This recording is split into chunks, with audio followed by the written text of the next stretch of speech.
I want to thank everybody for gathering with us here today, and we are especially pleased to have with us today Secretary Kristi Noem from the Department of Homeland Security, who will share with you a lot of information herself. Before I do pass the mic to her, there are several things that I want to announce as well as some things to share.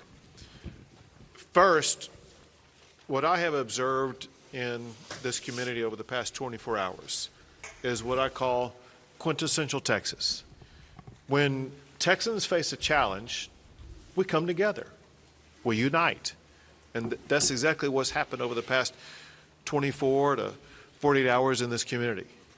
Nothing more than extraordinary devastation. And the worst thing that could have happened in this community fell upon it. They could have fallen apart. They could have fought against each other.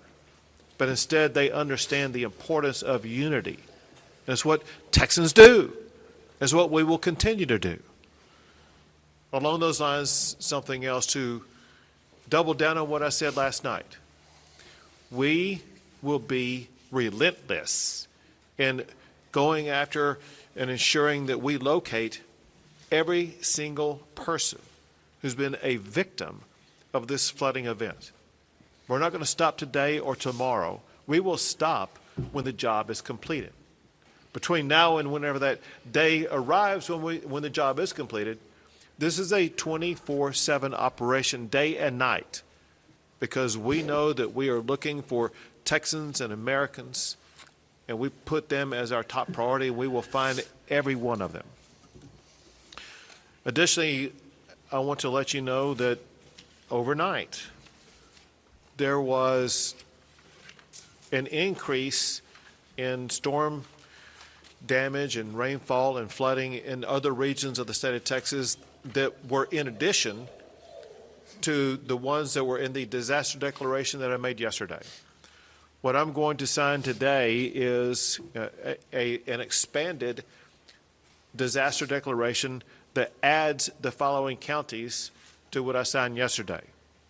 This disaster declaration includes Bexar County, Burnett, Caldwell, Guadalupe, Travis, and Williamson counties.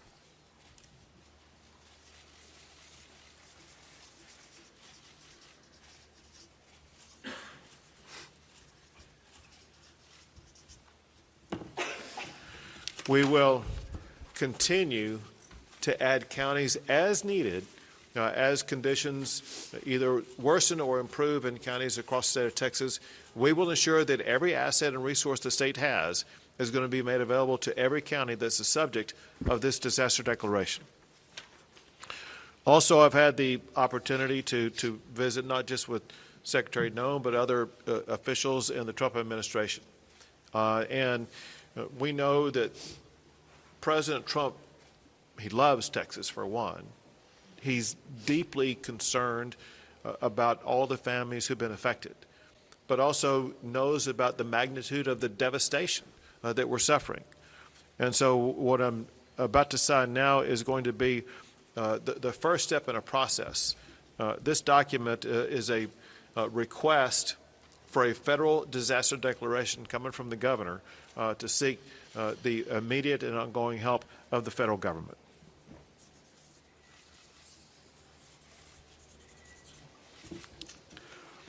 I want to express my gratitude in advance to President Trump for his entire administration for their devotion to the state of Texas.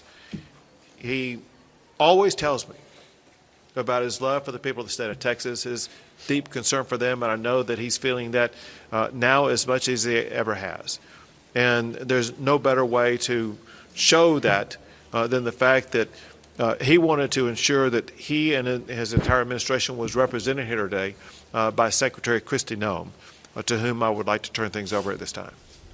Well, thank you. Thank you, everyone, for being here today. And I want to thank Governor Abbott for his leadership, and know that President Trump is absolutely heartbroken by what has happened here in Texas, and the loss of life is absolutely devastating to him and Melania. This morning I talked with him several times, and he wanted to make sure that all of you know how much he loves Texas, how much he's grieving for your families that have lost someone and the beautiful children that we're still looking for and hoping to return to their families, and that he is absolutely committed to using all the resources of the federal government to help unify families, rescue all those that were still missing, and return those who maybe we will recover back to their families as soon as possible, and that we will be here walking alongside each other and helping throughout this entire crisis. And know that I'm extremely grateful as well for the leadership of Nim Kidd, who's a fantastic emergency operations manager and has been well known throughout this country for leading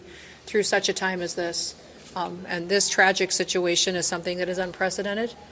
We recognize that at the federal level. We also recognize that when something like this happens to a community, happens to a state, that the best responders are those locally, because it's your family members, it's your community members that are being impacted, and you can respond quickly. And the role of the state is to run and manage that emergency, but the federal government needs to be here for the support and extra resources on the ground as well. And that is what we are doing and what President Trump has dedicated to continue to do.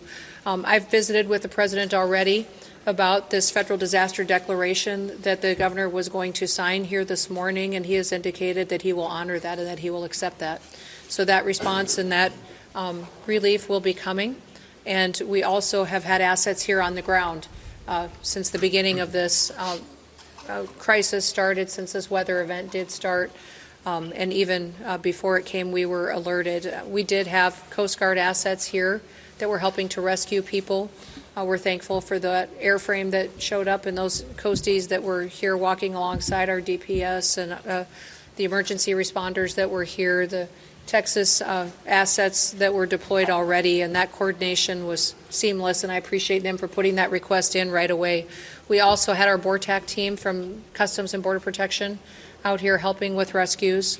They are a specialized, trained force to come in these types of situations and bring their skill set to bear. That is a resource that's incredibly important to the Department of Homeland Security, but also in these types of situations when we need emergency management response. We also did have a CBP advisory interdiction specialist here that was helping with some coordination of air assets that has been present. And then we are looking at the other entities that are under the department, what can be utilized. And of course, FEMA is standing at an enhanced level right now, which means that they are plugged in to the State Operations Center. We are engaged, and then as this response goes forward, that their role will continue to be filled as it always is in these situations, and will be timely and responsive as to what the governor requests and what is needed here on the ground. I do know that the state of Texas is amazing in how it responds to disasters. Not every state is like that. Many states do not do what the people of Texas do.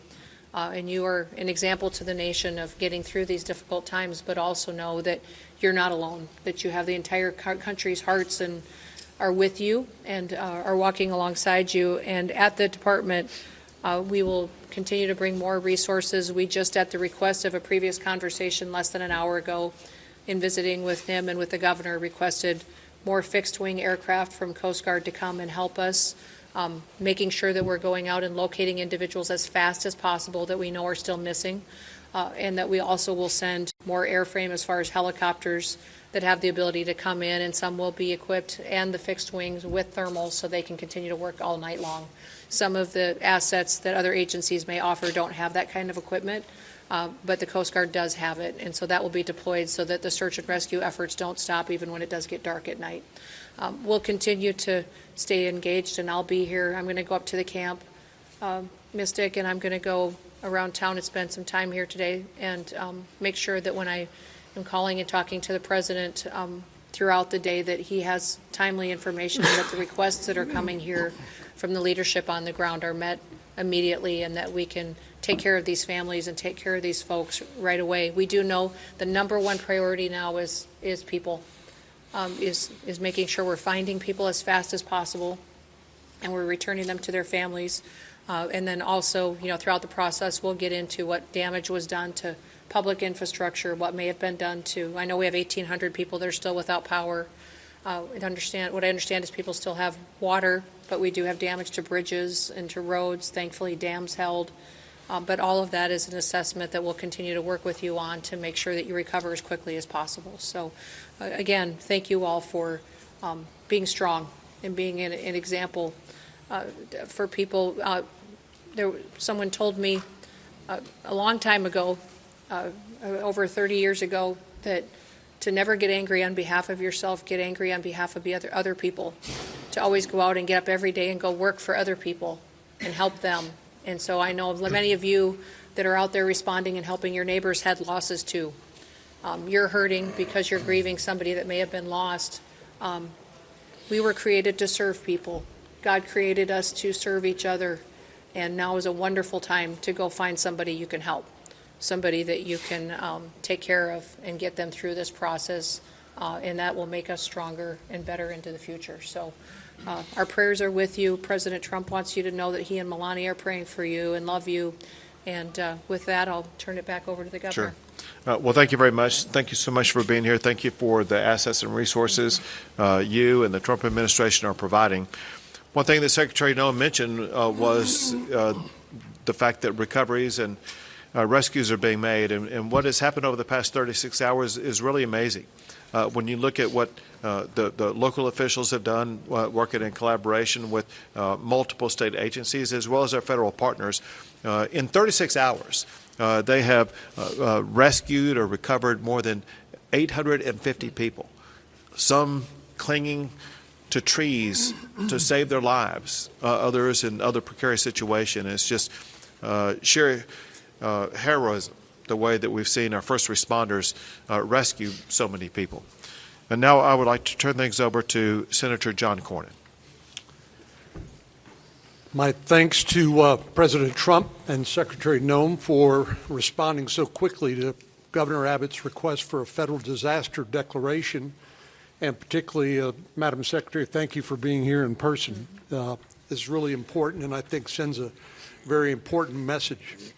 Unfortunately, I've been to a number of disasters over the years across the state of Texas, as has the governor, and none of these get any easier. But I have to tell you, I remain incredibly impressed with Governor Abbott's leadership and the incredible work that the Texas Department of Emergency Management under the leadership of Nim Kidd do. They are literally the best in the nation.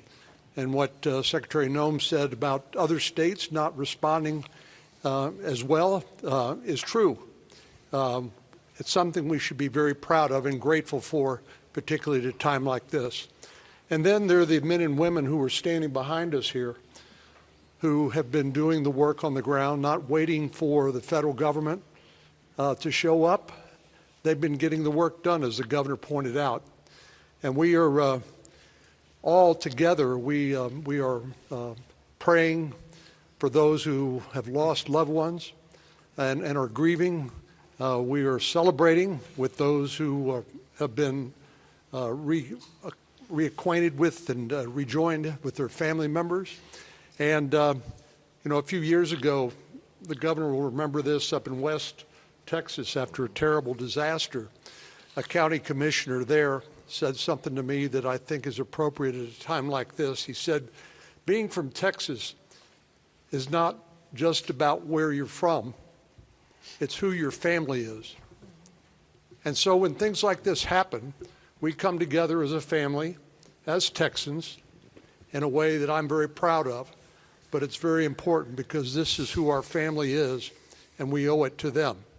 And I take the governor at his word that he and his team will be relentless in supporting all of the efforts at the local and the federal level until every last person is accounted for and those families are reunited with their loved ones.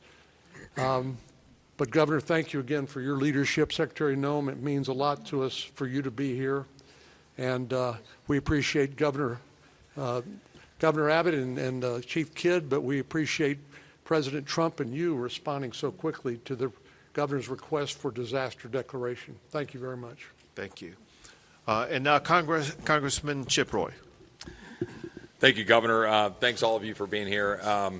Before I was crazy enough to run for Congress, my family and I started a tradition of coming down to Kerrville for 4th of July. And we've been coming here every summer since my kids were little. They're now 14 and 15 to see Robert Earl and whoever else was playing. And pictures have been popping up my phone, the ones that, kick on the anniversary of different shows, a bunch of different shows over the last decade. It hits home. It really does. It hits personally for those of us for whom this is our community, our home. My family lives in Hays County, but we spend a lot of time in Kerr. And I can't say enough about the local leadership and what they've been doing in the face of this disaster.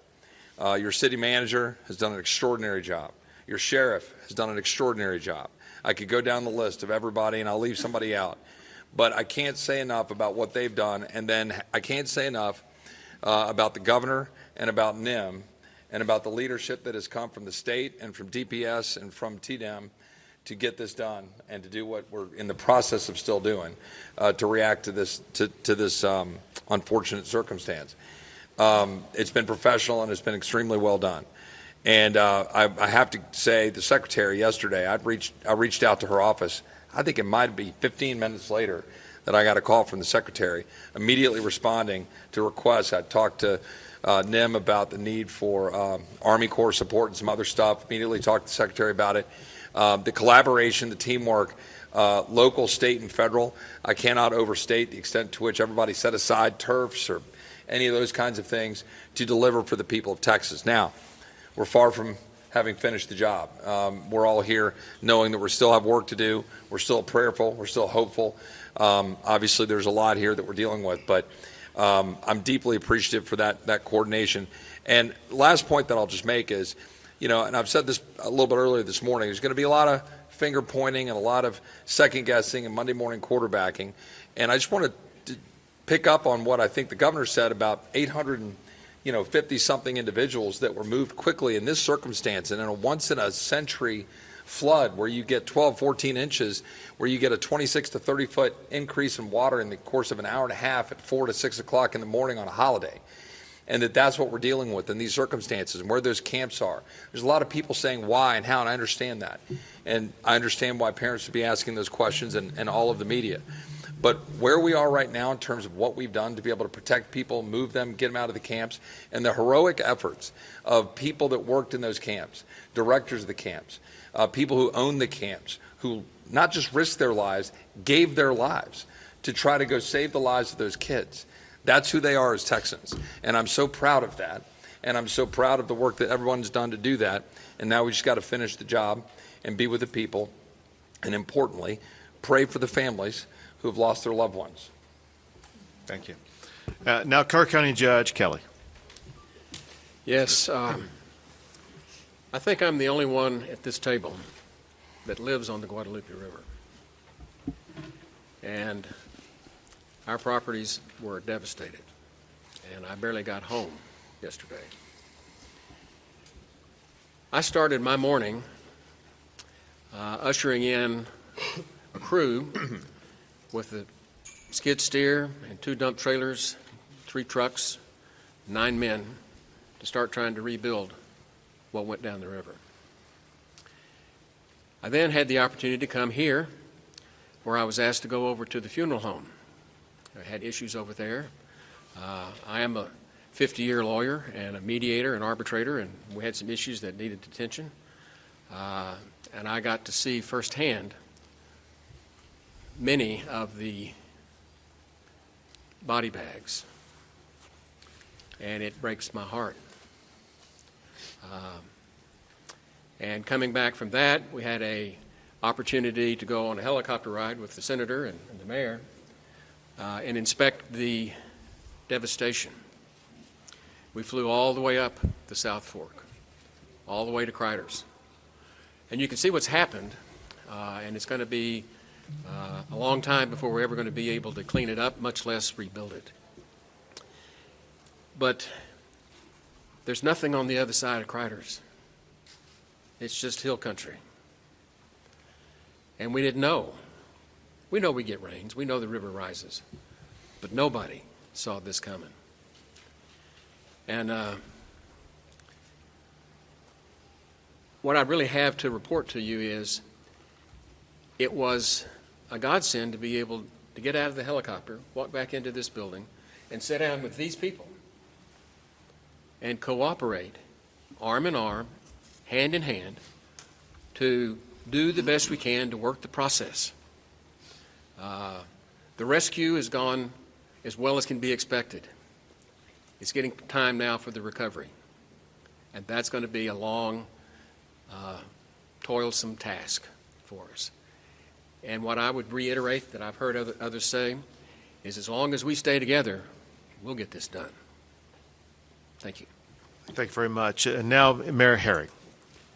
I want to start off by saying thank you on behalf of the city of Kerrville and our 25,000 citizens. I want to say thank you to the federal government, the state government, county government. You know, as I look around the room in the Emergency Operations Center, I don't see different agencies from the state, the federal, the county. I see one team working together. It's important for our community to know it's one team. We will rescue those in peril, and we will find those who are lost. I continue to ask everyone who sees this today to pray for Kerrville and Kerr County. We need your prayers. And thank God we have the help of the federal government and the state government in this horrible, horrible crisis. Thank God for our country, and thank God for all the help we are receiving today. Thank you. Now, TDM Chief Nimkid. Thank you, Governor. My heart breaks. It's broken for those families that have lost their loved ones, and that fuels our drive to continue to search for them, and we will not stop until we find every one of them. I have to start by thanking our local first responders. Those men and women on the streets live here, they work here, their families are here, yet they got on the truck and they got in the car and they got in the ambulance and they went out and they did everything they could to save their neighbors. You also have volunteers all over this county that do the job for free, that were out there working to save lives, many times putting their own lives and their property at risk. Our state partners have been phenomenal, nothing short. Madam Secretary, your federal team has been nothing short of remarkable and impressive. I'm grateful for that. Every time I've reached out to you or your staff or Acting Administrator Richardson or the Acting Regional Administrator, I don't think the phone has rang twice before you've answered. Thank you for doing that. Thank you for being here with us. Life safety continues to be our #1 priority. We will continue the search until all those that are missing are found. We will start cleanup and property damage assessments as soon as possible. Our teams from FEMA have been in the State Emergency Operations Center since before we started operating on this event. They are exactly where we need them to be, doing exactly what we need them to be doing. Our Border Patrol partners have been here, and I'm so grateful for the U.S. Coast Guard. Acting Administrator Richardson and Regional Administrator Stoller have been great partners to us. We continue to work forward. And if I may, I'd just like to run across a few more of the numbers. 1,331 state additional personnel that have been added to this response on top of all your local responders. Over 906 state assets here. That's 125 from our agency, 172 from the Urban Search and Rescue Team at Texas Task Force 1, over 160 from the Department of Public Safety, over 250 from the Texas Department of Transportation, 170 from the Texas Wildlife Department, Military Department 136, and the A&M Forest Service here with 115, and almost 190 people on the health and medical side. Governor, our team stands ready to assist this community. Thank you very much. One last thing, and that is there is a word that's been the most common word that's been spoken over the past 36 hours, and that is the word prayer. It's been repeated by the people who are watching this as we speak right now. It's repeated often on social media, through phone calls, through texts. And those prayers are answered in so many ways. Answered by that child who was being swept down the river and happened to find a tree to cling on and was able to continue with uncommon strength to be able to remain clinging to that tree until a helicopter was able to descend upon her and lift her out of that harrowing situation. It could have been the reason why water stopped rising into a home or a cabin or something that would have caused an entire building to float away. It could be the reason why there have been so many people who have been located wherever they were down the river basin.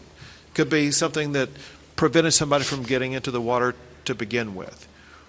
All we know is that prayer does work. Your prayers have made a difference.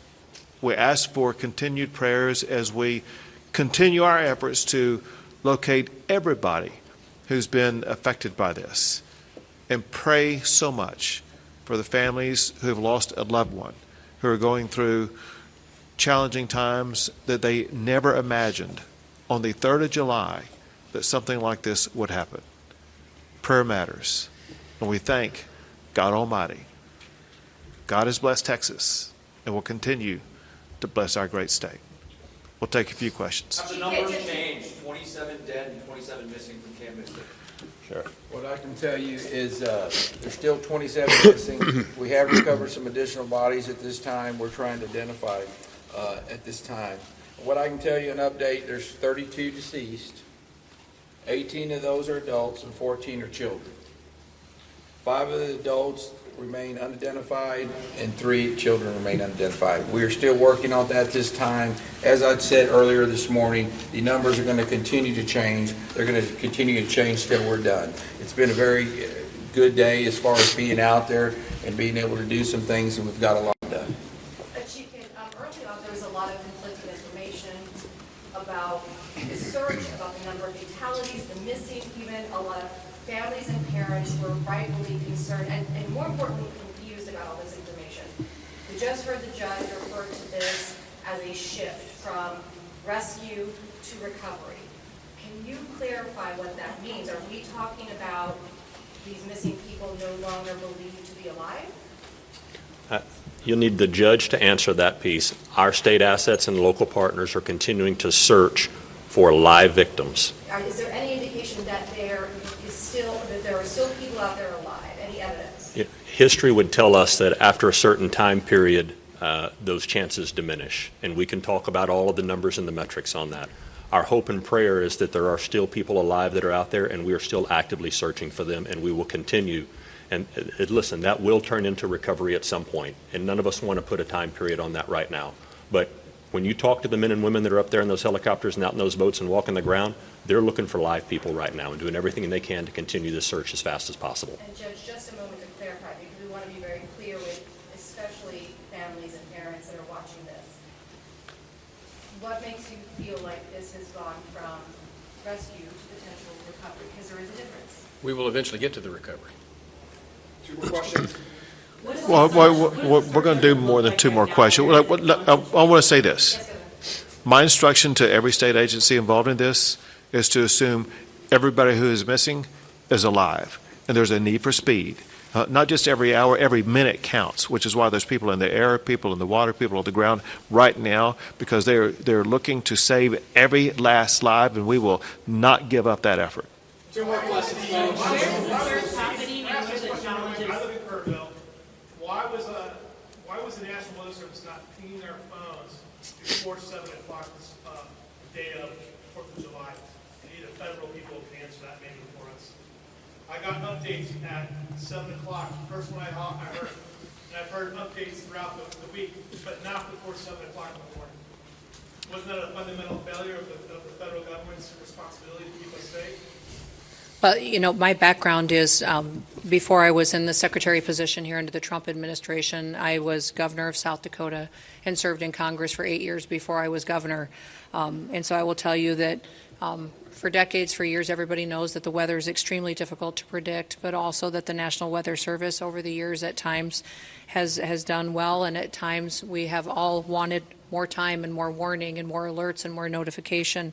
That is something, and one of the reasons that when President Trump took office, that he said he wanted to fix, and is currently upgrading the technology, and the National Weather Service has indicated that with that and NOAA that we needed to renew this ancient system that has been left in place with the federal government for many, many years, and that is the reforms that are ongoing there. The timeline that I have, I don't oversee the National Weather Service, that's not under my department, but the timeline that I did receive from them was that the notifications started to look at its expansion for its limited flood impact area that started on July 3rd at 1:18 p.m. The flood watch was issued. Although it was moderate, it wasn't to the extremes that it was, that when the system came over the area that it stalled, it was much more water, much like I think we experienced during Harvey, the same type of system that was unpredictable in the way that it reacted and the way that it stopped right here and dumped unprecedented amounts of rain that caused a flooding event like this. They continue to elevate and up their notifications. When your notification hit your phone, sir, I'm sorry, I can't speak to when that is, but I do carry your concerns back to the federal government and to President Trump, and we will do all we can to fix those kinds of things that may have felt like a failure to you and to your community members. But we know that everybody wants more warning time, and that's why we're working to upgrade the technologies that have been neglected by far too long to make sure that families have as much advanced notice as possible. But one more question, folks. Can you please speak to the search efforts and where that's happening and what the challenges are? Question was search efforts. Where it's happening, challenges, what it's looking like. Yeah, the entire river is being searched from the northernmost impact all the way as we run down. You have assets in the air that are still doing searches, you have boats that are in the water doing searches, and you have ground crews doing searches. As the water recedes, new areas being uncovered and searched, and you have human and canine that are working those banks and will continue. It's a grid situation where we've got maps in there in the EOC where you can see what group is assigned to what area and reporting back to command if they find or if they continue to clear. And that process is going to keep going. We are not stopping until we find everyone that's missing. Great, thank you, everyone. That's all we got time for. Go ahead. As far as the resources people who are trying to recover, we have FEMA and we have the state. What can people depend on from the federal government and the state government in this time of need? There's a lot of that. Well, as in every emergency situation, the local emergency responders put together what the request is through the state, and the state coordinates all of the response and what assets may be necessary and makes a request to us. So now that the governor has already requested this federal disaster declaration, he will start to tell us what the needs are, and the federal government will do all that we can to support. Ma'am, will there be direct assistance? Well, there already has been direct assistance. I mean, when you look at having Coast Guard assets here on the ground, we just requested more assets to be here, Border Patrol here. If there's more individuals and federal law enforcement officers, if we need any assets that I may have under my purview, I've made available to NIM, and so he knows that if he needs something, it'll be here. Great, Thank you. Everyone. Appreciate it. Thank you, folks.